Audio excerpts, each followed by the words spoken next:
The following program is a special presentation of Homeland Security Television.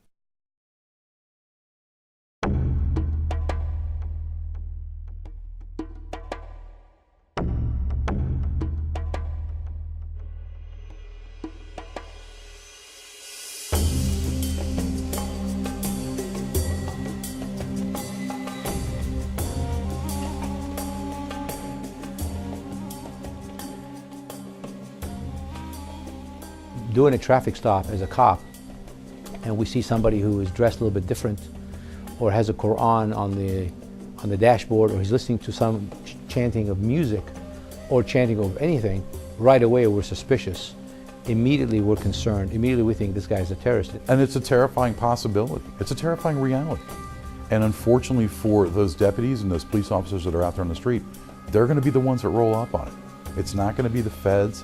It's not going to be, the DHS. It's going to be those folks who are in the trenches doing the work, like the firefighters and cops that went into the trade centers.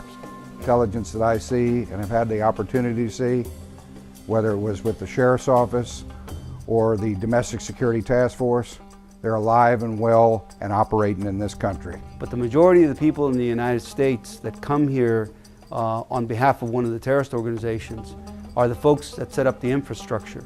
Not only sleeper cells, we've got training areas in this country.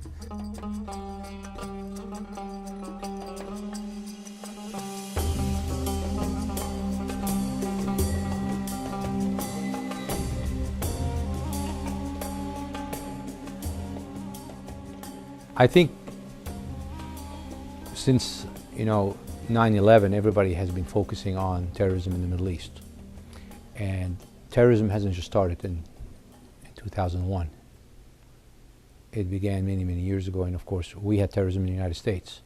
We had terrorism in Israel, we had terrorism in Europe. But I think we focused more on the word terrorism right after 9/11. So, and unfortunately, 9/11 was caused by Muslim extremists, and therefore the word Muslims became the focus.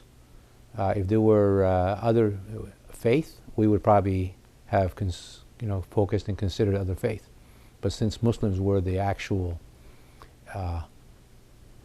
perpetrators, so we will think Muslims are the ones. But truthfully, the reason we started that is to teach and understand that not only Muslims are our enemy or terrorists, and not all Muslims are bad, or we have some great Muslim Americans.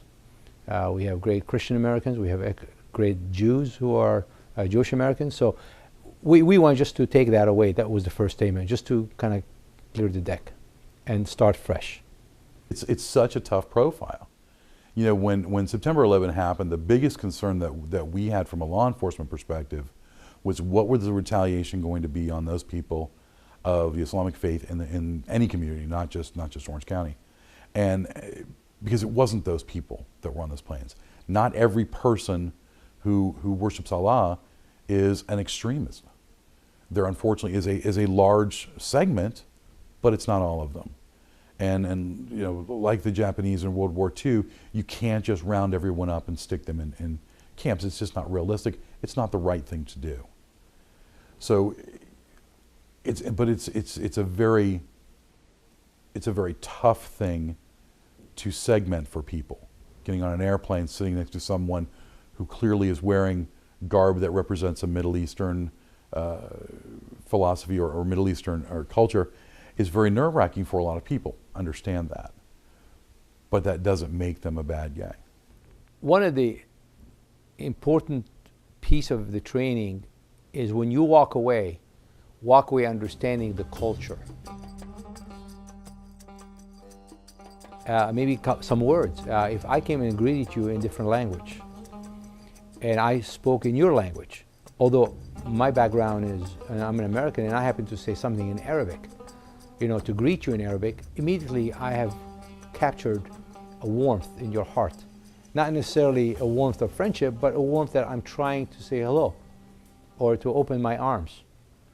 And sometimes, we as people, if I have placed my arm around you, around your shoulder, and I say, hey friend, right away you're going to feel, if you feel comfortable, this guy likes me, And there's times that we put our arms around people we don't want to put our arms around. So that way we can say, hey, you know what? Let's talk. Let's understand each other. Because if we understand the culture, we are only gaining. I am very big on getting people emotionally involved in what I try to teach. I think it's incredibly important. Cops are tough. Cops are jaded. They've been there, they've done that, they've seen it. So I kind of rack my brains on how do I get these guys really engaged in what I'm trying to put forward? How do I open their minds right up front and get them to listen?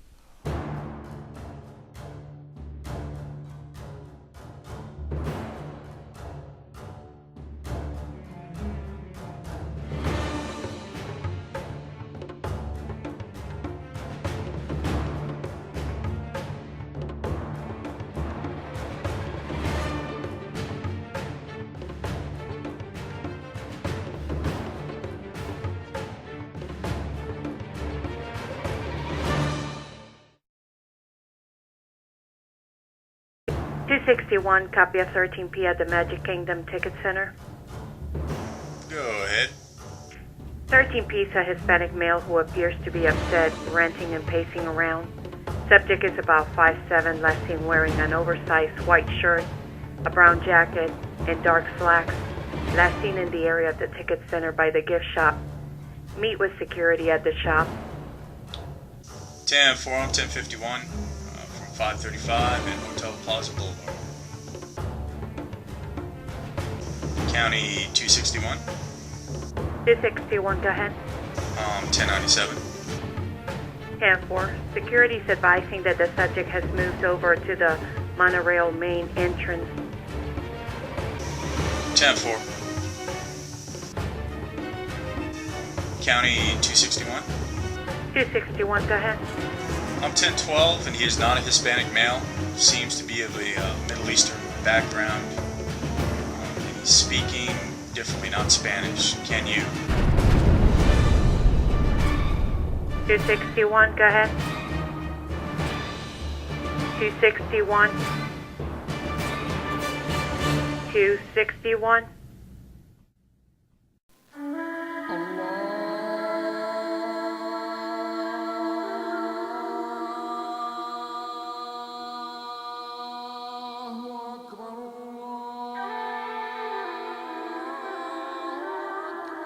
Combatants Under Structure is about how these guys started. It's about the fundamental reason why these people feel this need to blow people up, what their motivation is. It's very simple to sit here and say, well, yeah, because he's a nut. Okay, what does that mean? Why? If I understand why, maybe I can stop it. Maybe I can throw out that one word, that one sentence that's going to make him or her go, ooh, wow, that's really, The combatant part deals with where does Osama bin Laden come from? Where do some of these other people come from, and why are they so determined to topple the structure? Why are people so drawn to them?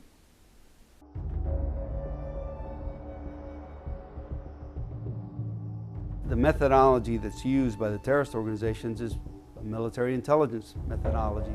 They compartmentalize their groups, they compartmentalize their training, their operations, their mission supervisory personnel, even within missions.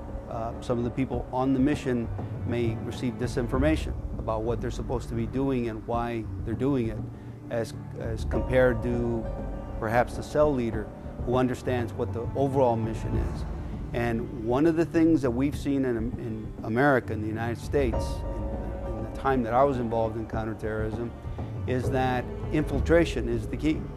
While everybody, especially the day of 9/11 and thereafter, is looking for that next Muhammad Atta, and they exist, I truly believe that. I have dealt with some of those folks post 9/11.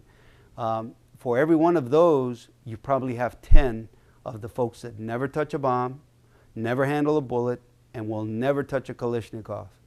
Those are the folks that provide the infrastructure. Those are the folks that come here years ahead of time to develop the safe houses, to maybe establish a business by which they can bring others, like-minded individuals, where they can provide the financial support for the organizations based on the currency laws that apply to this country. And frankly, one of the things that they've done and done very well is they've exploited the freedoms that this country provides. The very freedoms that protect you and I from police action that's unwarranted, protect them too. And as long as they appear to be legitimate, and I use the phrase over and over again in the Mazen al-Najjar trial, as long as they present the veil of legitimacy and people believe it, they very much can operate in the United States. And the bottom line is the intelligence that I see and have had the opportunity to see, whether it was with the Sheriff's Office or the Domestic Security Task Force, they're alive and well and operating in this country.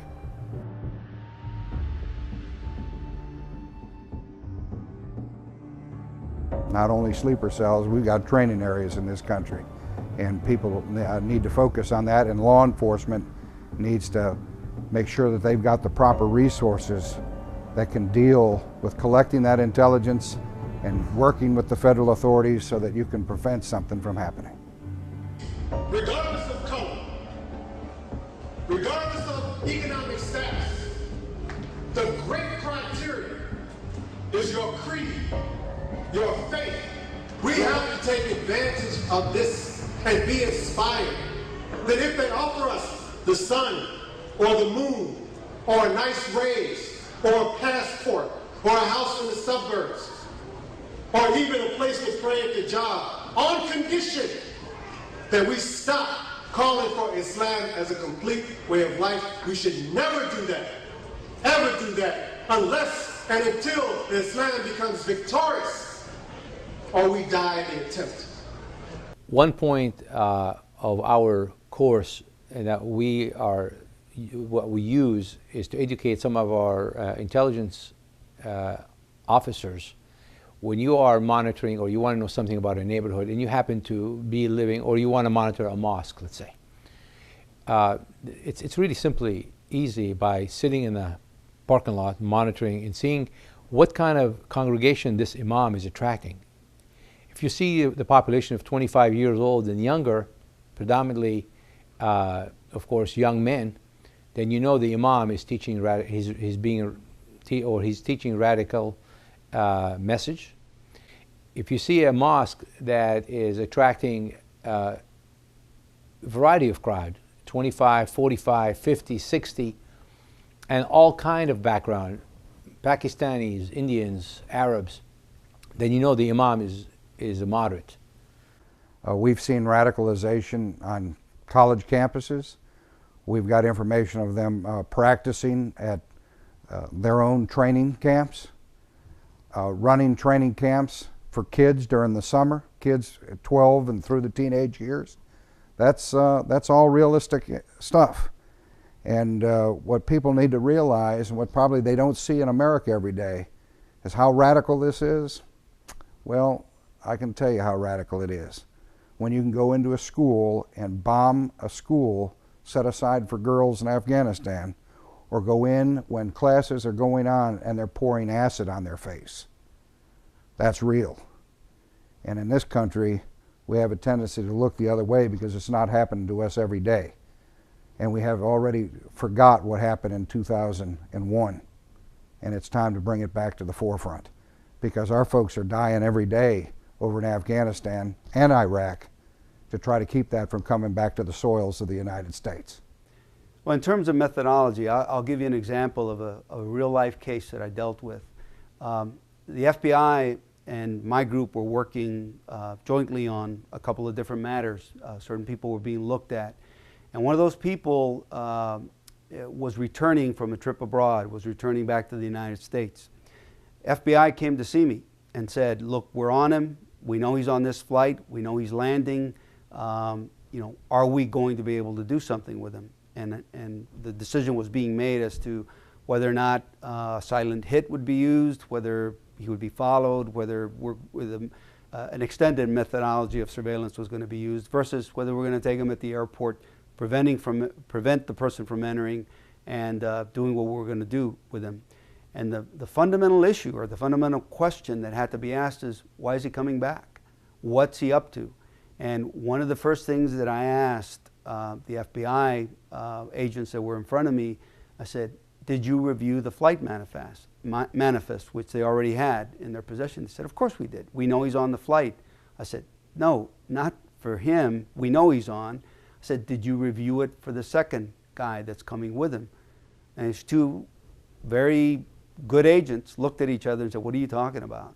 And the reality was they had not done one of these cases that I had already done. And that's a case in which, when you have an operative that's coming for something other than fundraising or to develop a safe house, he's on a mission. Usually there's a second. They're not traveling together per se. They're not side by side. They didn't check in together. They didn't maybe originate from the same location, but they may be on the same plane, and they may be on the same plane for a variety of reasons.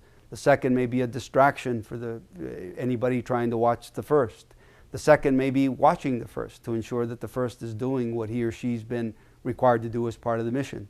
So one of the realities of counterintelligence and counterterrorism and terrorism is simply that you have to learn all the methodologies, and sometimes those methodologies are so well kept by the people that know them that some of the folks that could do some good with them don't get that information.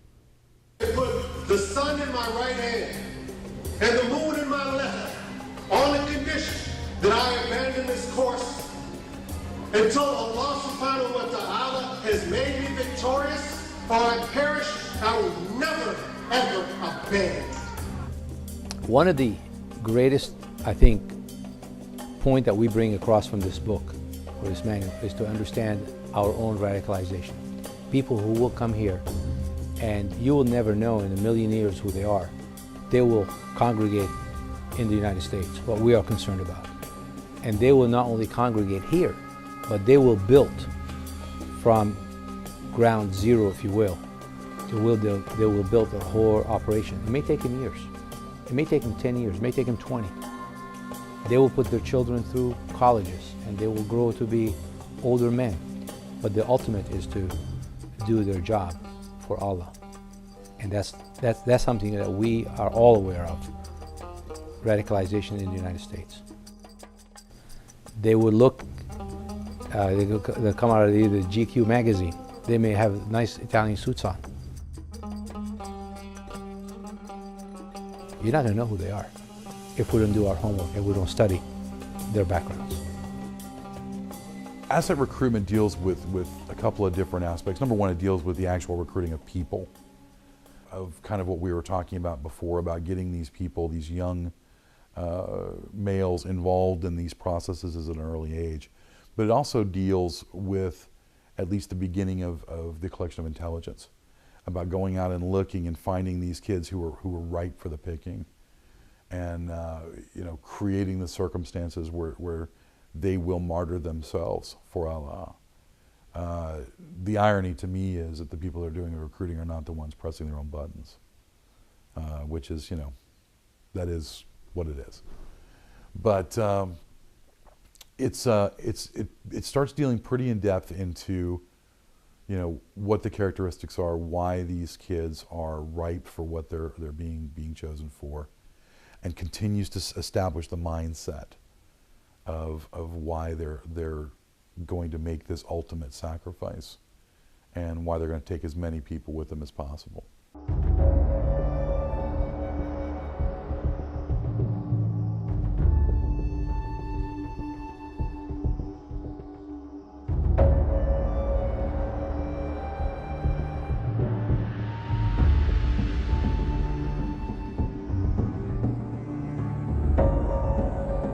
They tend to be very closed communities. I think a lot of cases, the police are looked at still in a lot of those pockets as the bad guy, as the guy who is out there to, put them in jail when they're doing their own thing because they don't get it. It's, the things we run into with many different minorities. And reaching out to those folks is incredibly important, as important it is to reaching out to any other race. We're very quick to do that with the black community, for example, and try and get a handle on, who's slinging dope or who's doing this or who's doing that, or with the Hispanic community, or with pockets of impoverished white kids, or whoever it is. But we don't do that with the Muslim community because it's so different. What do you do when all of a sudden everyone, hits the ground and starts praying at 4 o'clock in the afternoon? And one thing I always tell the communities, be forthright with law enforcement. Come up, you're the first to condemn any kind of activities. And tell us, because a lot of them will not condemn, they will just stand back. So when you have any kind of incident, and the community, and I encourage the communities to come forward and say, you know what, we don't condemn these individuals, we don't condemn this group, we will stand with you. I think the law enforcement community will see that barrier broken, fostering a better relationship.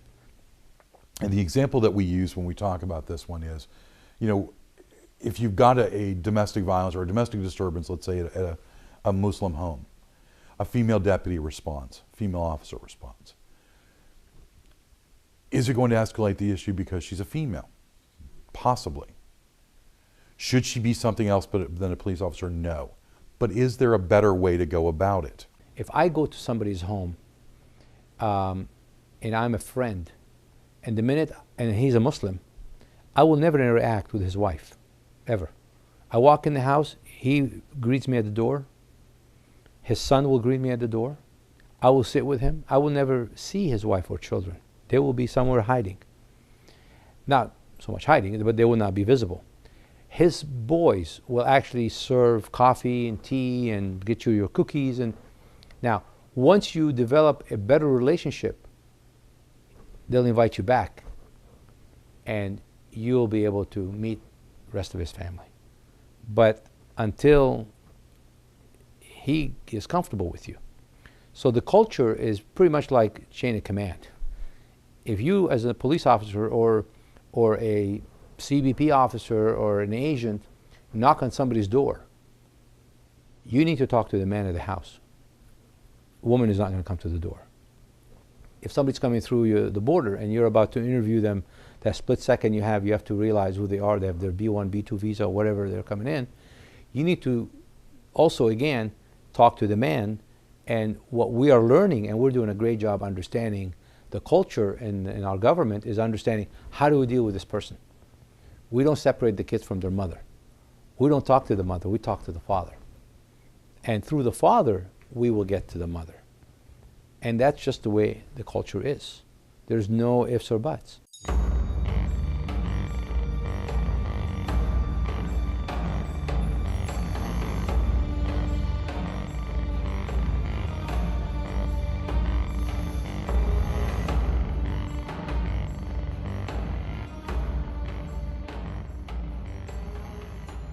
Don't hesitate on the shot. That's a simple answer to that question. You roll up on something like that, if you've got the shot and you can minimize what's going to happen if he blows up or she blows up, take the shot. Don't hesitate. We're trained and have been trained over the since state and local law enforcement's been in the United States. It's a bank robber robs a bank, he runs out, he points a gun at the police officer, or he has a hostage around the neck and says, I'm going to kill her. You recognize immediately that's a deadly force situation and you are well justified to exercise deadly force. We have yet to be, until this course and others, but specifically this course, to be trained in what indicators are that this person may be a suicide bomber.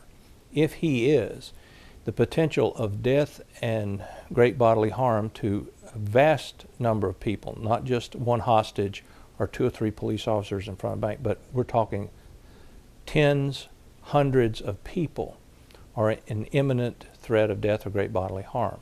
And that officer, if properly trained, would recognize the device, the mannerisms, the methodology of this individual, and he or she should feel confident that at that moment that they have to take action, which would include deadly force, and they would be able to take that shot.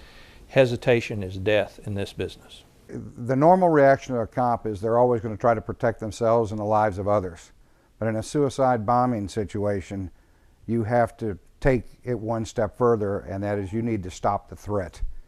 And as a country, I don't think we've been able to tangle with this issue, but we need to, and that's why this training is so important. Because when you have the opportunity to take a suicide bomber out before he murders and maims hundreds and hundreds of people, you got to make sure that you do your job and do it right the first time. We have a negotiation segment in that manual, and it's a very strong piece, and it will work rarely because they're not there to have a conversation with you. You know, we set up originally the ability to give cops words to throw out. We throw them some Arabic to throw those words out to maybe get the guy to go, what, huh, what? And let a few more people get further away or make him rethink it. But you know, this guy is there for the greater good of Allah. He's done, he's ready to go.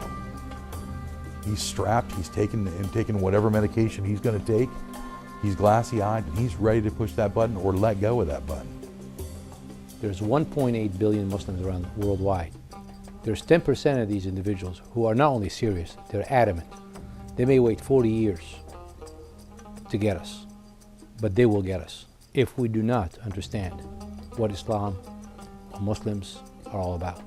So those 10% individuals are heartless, they have no respect for life, and they will kill regardless. Children, women, men, police officers, anybody who stands in their way. And unfortunately, they will view us as infidels. Even they may view some of their own infidels if they don't agree with their views. The fact remains that these people, not only serious, but they will go to the end of the earth to accomplish their vision because they believe it's the ultimate answer to get rid of either the infidels or to get rid of the Americans or whatever, how they ever look at us, the evil, regardless, and they don't have to be just Americans, evil. So they will, and they will give their lives and a heartbeat for that.